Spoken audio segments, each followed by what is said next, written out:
Jama'a Assalamu alaikum ga cikakkun labaran tare da ni Murtala Abdullahi Hamza. A cikin birni da ke cike da bakin ciki da godiya, Kano na cikin yanayi na jimami da tunawa yayin da ake ci gaba da girmamawa ga marigayi shugaban ƙasa Muhammadu Buhari. Wannan birni wanda ya kasance mafarin siyasarsa ba kawai yana bankwana da shi bane, amma a wani mutum da ya zama wani bangare na ruhin Kano. Elizabeth Lamido na da ci gaba wannan rahoto. A Kano, ana tuna marigayi tsohon shugaban kasa Muhammadu Buhari ba kawai a matsayin jagoran kasa ba, amma a matsayin alamar ainihin ɗan arewa wanda ya ƙunshi ɗa'a, juriya da gaskiya. Jihar Kano ta kasance ɗaya daga cikin manyan ginshiƙan siyasar Buhari. Wannan birnin ya taka muhimmiyar rawa wajen ɗaga shi zuwa saman siyasar ƙasa. A yau, yanayin a Kano cike yake da baƙin ciki.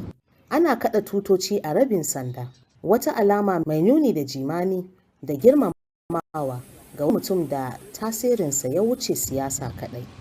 A faɗin jihar ana jin dimbin rashin da mutuwarsa ta haifar. Daga filin fama har zuwa kujerar shugaban ƙasa, tasirin Buhari ya ratsa shekaru masu yawa. Yana gyara tsarin mulki, jagorantar sauye-sauye, tare da barin wata alama ta musamman a harkokin ƙasa. Lokacin da aka samu matsala a ƙasarmu, aka yi yaƙin Biafra, ya ba da gudunmawarsa nan. Da aka zo maganar rikicin siyasa a wajejen 1983, ya ba da gudunmawa nan wajen. Sannan kuma bayan ya bar aikin soja, ya zo ya yi tunanin ta wani waje zai kuma ba da gudunmawa, sai ya ba ta siyasa. Ya kafa tarihin da babu wani shugaba da za a iya cewa ya kafa banda abokinsa Olusegun Obasanjo, da suka mulki Najeriya sau biyu. Sun mulke ta a matsayin shugabanni na soja, suka dawo kuma 'yan Najeriya suka yi kulliya, suka ba su amanarsu, suka mulke su a matsayin shugabanni na farar hula. Wannan kansa baiwa ce ba kowa Allah yake wa ita ba. Rayuwarsa mai sauki ce, tsayuwarsa kan yaƙi da cin hanci da kuma alaƙarsa ta musamman da ɗabi'un arewa sun sa ya shiga zukatan mutanen Kano. Kuma ka auna a wannan lokacin ko yaro ko babba ko ya shiga nutsuwarsa ya yi kam. Da ka fara a against indiscipline, ya za ga mutum ya koma daidai. Wannan yana ɗaya daga cikin abin da nake sha'awa da shi. Ko ku so ko ku bari, magana ɗaya zai yi.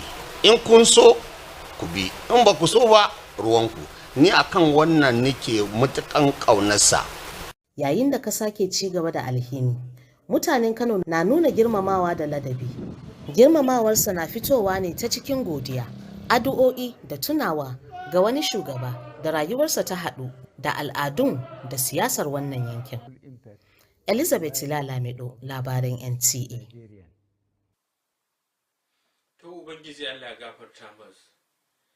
Yayin da damuna ke ƙara tsananta, masana a Kano sun yi gargaɗin cewa gine-gine da ba su da tushe mai kyau da raunin ƙarfi da kuma rashin bin ƙa'idojin gine-gine yadda ya kamata na cikin haɗarin rushewa sakamakon mamakon ruwan sama mai ƙarfin gaske.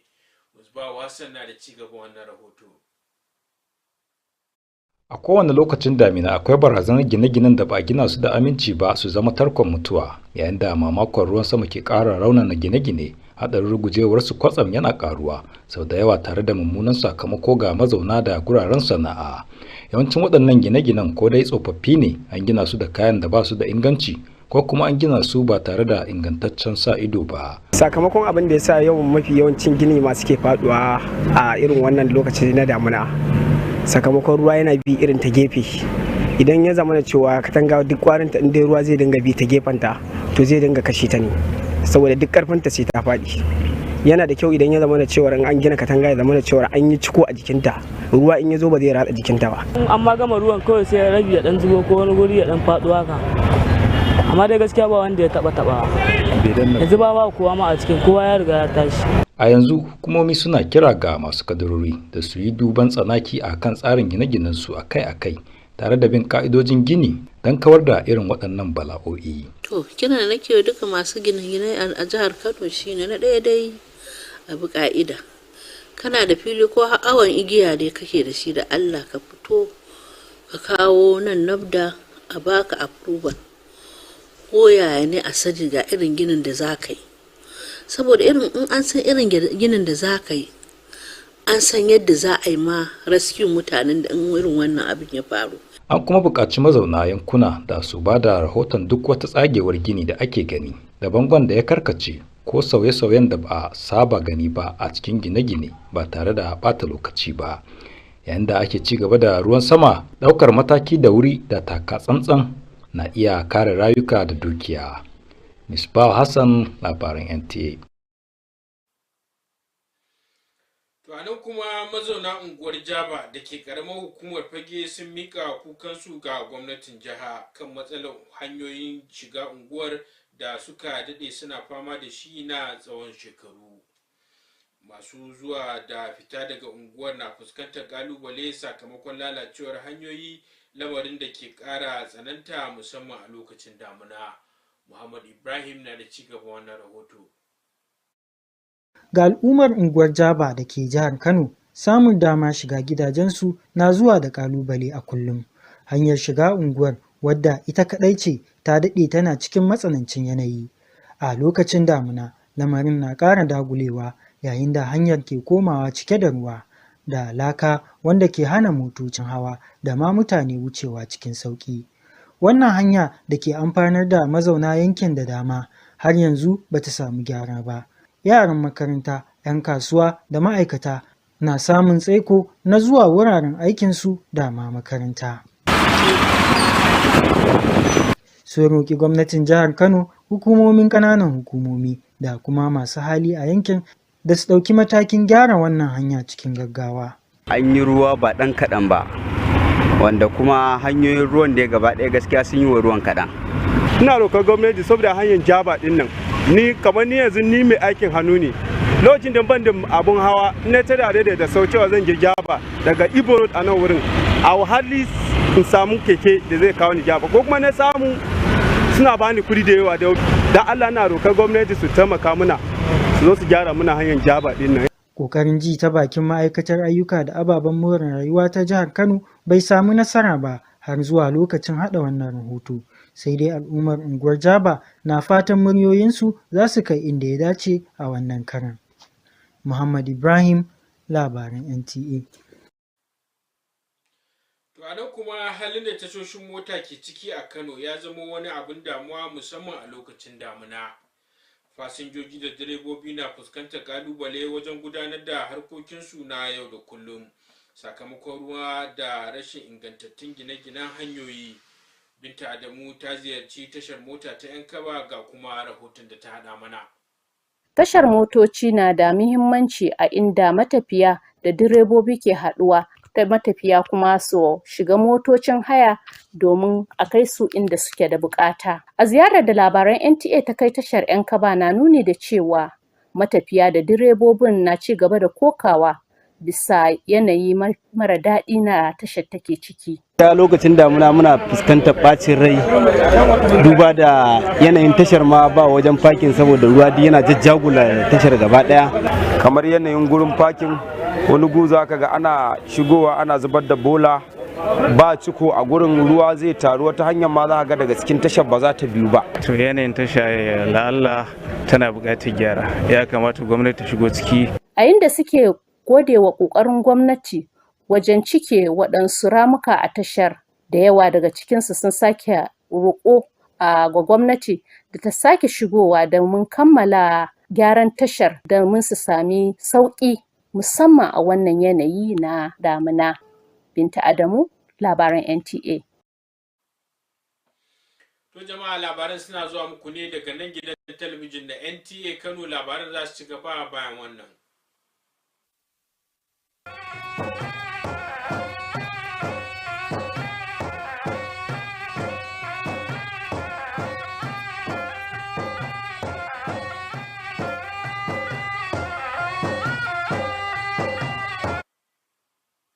To barkamu da dawowa.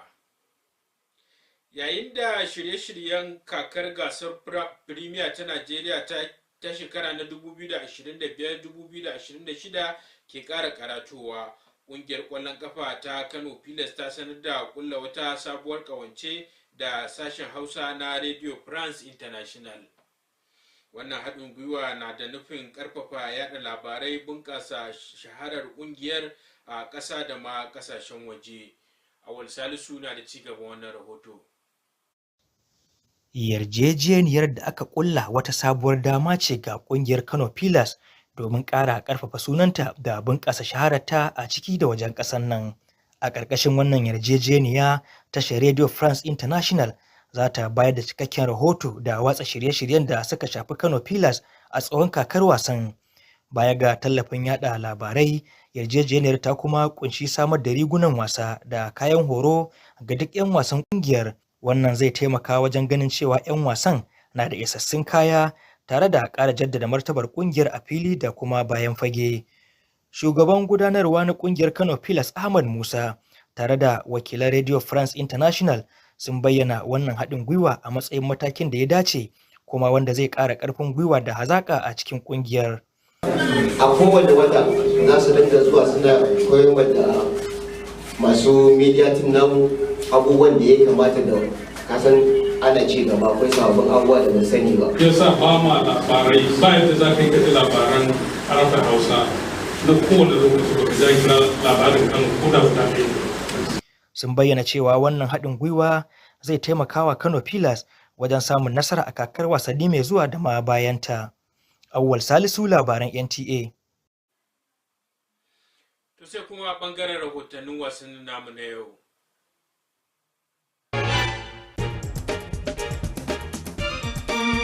Najeriya ta fice daga gasar ƙwallon kwando na duniya na 'yan ƙasa da shekaru 19.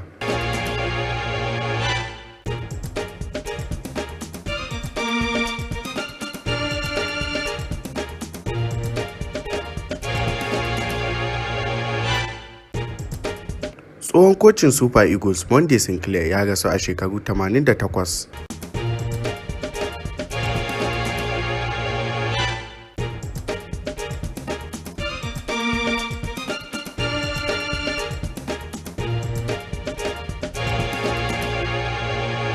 Bournemouth ta saya mai tsaron gidan Chelsea Petrovic kan pound miliyan 25.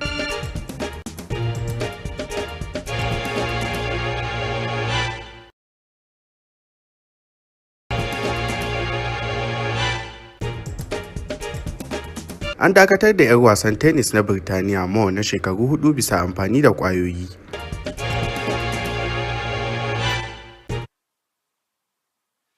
To sai kuma hasashe yadda yanayi zai kasance a gobe a nan birnin Kano da masu manyan birane a ƙasar nan.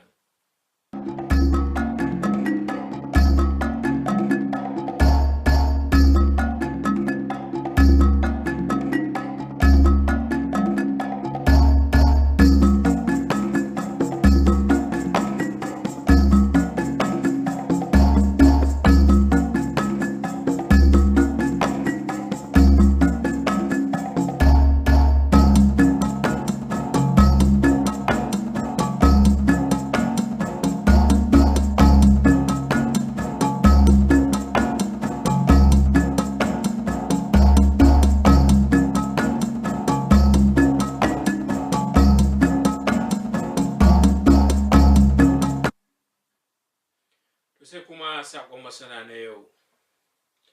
A yayin damuna ana buƙatar kiyaye tsafta da lafiyar jiki ta hanyar sanya takalma masu kariya, a gujewa ruwa da datti da shan ruwa mai tsafta domin kaucewa kamuwa da cututtuka. To jama'a, iyakaci abin da ya sauka kenan, a huta lafiya.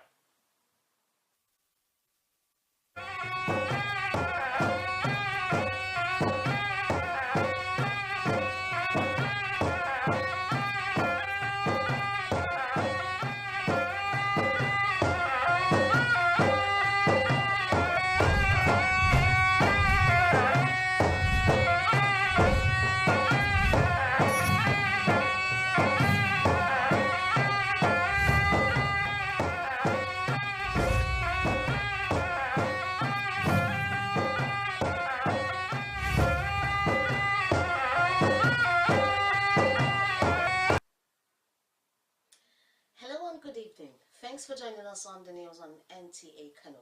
I am Elizabeth Yilalamido. A city where grief meets gratitude. Kano is draped in mourning and memory as tributes pour in for the late President Muhammadu Buhari. Once the launch pad of his political ascent, Kano isn't just bidding farewell to a former head of state, but to a figure whose legacy is etched into its soul. The report. In Kano, the late former President Muhammadu Buhari is remembered not just as a national leader, but as a symbol of northern identity, embodying discipline, resilience, and integrity that resonated deeply across the state. The atmosphere is solemn. Flags fly at half-mast, a poignant symbol of mourning and respect for a figure whose impact transcended politics. Across the state, the weight of his passing is felt. From the battlefield to the presidency, Buhari's influence spanned decades, shaping governance, spearheading reforms, and leaving a distinctive mark on national affairs. He was a great leader. He was an inspiring leader. He was a reliable leader. And of course, one that has contributed in many ways in the building of our dear country, politically, economically, and socially. We in Kano actually really honored him and revered him. A lot of Nigeria convinced that Buhari is a honest, dedicated, and committed somebody who is going to sacrifice his life toward the progress and development of the common man. And that is why when he entered the politics of the country, most of the Nigerians, they give their hope that when Buhari becomes the president, Nigeria will change. His austere lifestyle, anti-corruption stance, and firm connection to the northern ethos endeared him to the people of Kano. To late Buhari, I will not forget him for one thing. He made us discipline. Without discipline, nothing will work. That Baba has tried his best. Muhammadu Buhari has done his best, and he has put his best. The next thing is for other people to continue from where he has stopped. Do your own best too, and let's move ahead. As the nation continues to mourn, the people of Kano do so with reverence. Their tribute is expressed in gratitude, prayer, and remembrance for a leader whose life was deeply woven into the culture and political fabric of the region. In Kano, Elizabeth Yilalamido, NTA News. And may his soul continue to rest in peace. As the rainy season intensifies, experts in Kano warn that buildings with improper foundations, weak reinforcements, and poor adherence to safety standards are highly vulnerable to damage from persistent rainwater. Ms. Bao Hassan tells us more. Every rainy season comes a familiar threat of poorly constructed buildings turning into potential death traps. As torrential rains batter already weakened structures, the risk of sudden collapse grows, often with devastating consequences for residents and businesses alike. Many of these buildings are either old, built with substandard materials, or erected without proper regulatory oversight. If the water always runs along a wall, it will definitely fall one day as it continuously erodes the foundation of the building. The building collapsed after a heavy rain, but there was no any casualty and it's now vacant. Authorities are now calling on property owners to conduct regular structural assessments and comply strictly with building codes to avert such tragedies. In fact, now, even if you're going to collect your building plan approval, we are going to give you the guidelines that before you start any work, you have to apply for setting out on that site. So we'll go and look at it, whether it's conform with what we gave it to you. You understand? Then after then, if it's not, then automatically we are going to stop you. Because sometimes the reinforcement you will put for this structure, and you either come and add another one, it won't work. Residents are also urged to report any visible cracks, leaning walls, or unusual shift in buildings without delay. As the rains continue, early action and vigilance could mean the difference between safety and disaster. Misbah Hassan, NTA News. Residents of Jaba community in Fagi local government have raised a heartfelt appeal to the state government over a long-standing challenge that continues to affect their daily lives. For several years, commuters and motorists battled poor access to their neighborhood, a situation that becomes more unbearable during the rainy season. Muhammad Ibrahim brings us more on the situation of this community. For the people of Jaba community in Kano State, access to their homes is a daily struggle. The only road leading into the community has remained in deplorable condition for years. During the rainy season, the situation turns from bad to worse, turning the pathway into a muddy, waterlogged stretch barely passable by motorists and pedestrians. The road, which caters for thousands of residents, still remains neglected, from school children trudging through puddles to traders and workers arriving late to their destinations. They call on state government, local authorities, and public-spirited individuals to prioritize the rehabilitation of the Jaba access road as a matter of urgency. We have been battling for this thing for more than 10 years now. The road has been narrow. It's not wide enough for people that are living inside. Please, we want the government to help us to intervene. Please, I'm just begging the government that just help us. This Jaba road is getting too worst. That will just help us. If it is only sand and stone and gravel, they can just fill it for us. Attempts to reach the Kano State Ministry of Works and Infrastructure yielded no response as of the time of filing this report. However, community members remain hopeful that their voices will finally be heard. Muhammad Ibrahim, NTA News. And moving on, condition of motor parks in Kano has become a growing concern, especially during the rainy season. Passengers and drivers alike struggle to carry out their daily activities as mud, stagnant water, and poor infrastructure make movement difficult. Binta Adamu, who visited the Yankaba Motor Park, brings us the situation report. Motor Park serves as a vital transit point where passengers board commercial vehicles to various destinations.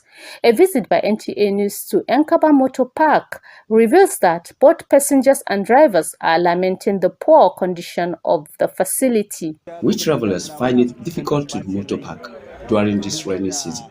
Government should assist. We have done some facelift to the motor park, yet government need to come in. The motor park is in a poor condition. We need government to come to our aid. While commending the state government's recent effort in refilling some potholes within the park, many of them made a passionate appeal for a more comprehensive intervention to ease the hardship they continue to face, especially during the rainy season. Binta Adamu, NTA News. And the news comes to you live from the television house of the NTA Kano. Do stay with us for more reports right after this short time out.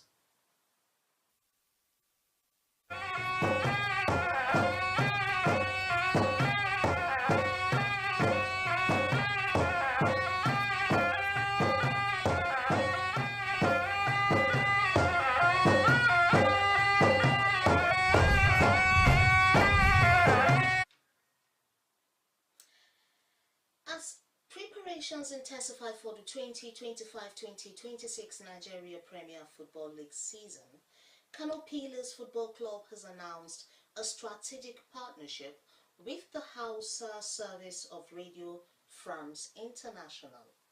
This collaboration is aimed at boosting media coverage, enhancing the club's visibility, strengthening its brand, and deepening engagement with fans across Nigeria and beyond. Awal Salisu tells us more. The deal marks a new chapter in the club's efforts to strengthen its brand and expand its media presence both locally and internationally. As part of the agreement, Radio France International will provide extensive media coverage for Kano Pillars throughout the season. In addition to media support, the partnership also covers the full provision of branded jerseys and training kits for the squad. This not only ensures the players are well equipped, but also reinforces the club's identity on and off the pitch.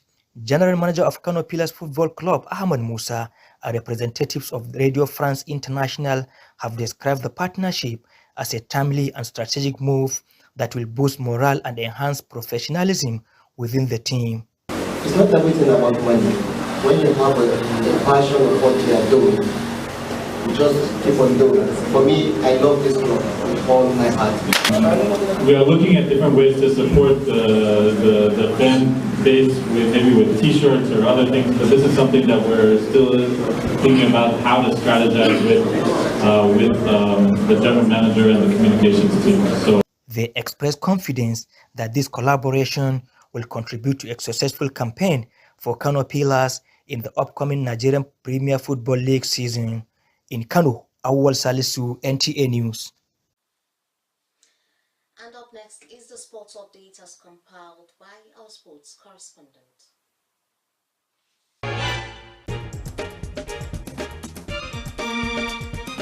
Nigeria crash out of FIBA Under-19 World Cup.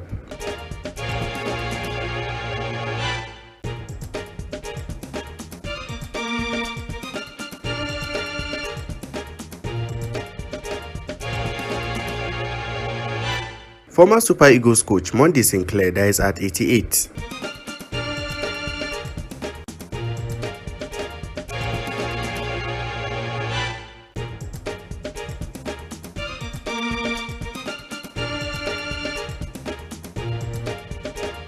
Bournemouth signed Chelsea keeper Petrovic for £25 million.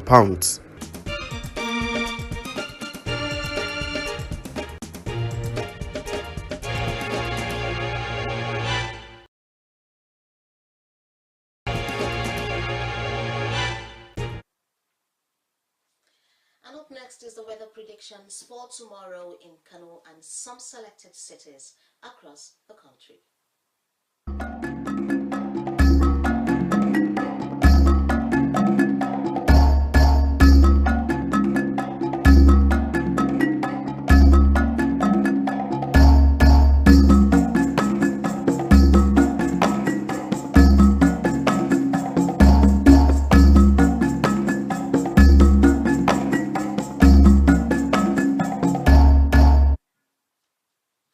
And with that rounds up our news telecast for this evening. But before we go, here is a quick reminder. During rainy season, you are advised to maintain good hygiene and protect your health by wearing protective footwear. Avoid dirty water and drink potable water to prevent diseases. Do have a pleasant evening and stay safe.